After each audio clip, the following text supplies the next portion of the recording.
Alright, today we're going to stimulate one acupoint that can help you with any kind of facial pain or injuries, including toothache, jaw issues, and it also helps with sinus congestion, help you to relieve sinus congestion. So where is this point located? It's the Quanliao point.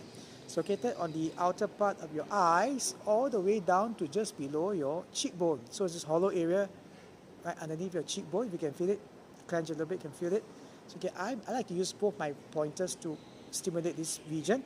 Again, moderate pressure is fine for this. Anything around the facial region, use moderate pressure, no firm pressure.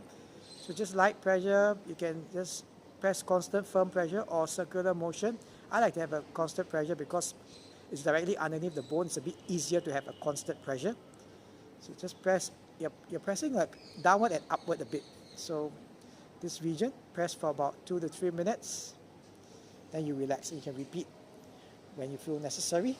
5 to 6 times throughout the day should be enough to heal any kind of minor toothache or facial problems or sinus congestion.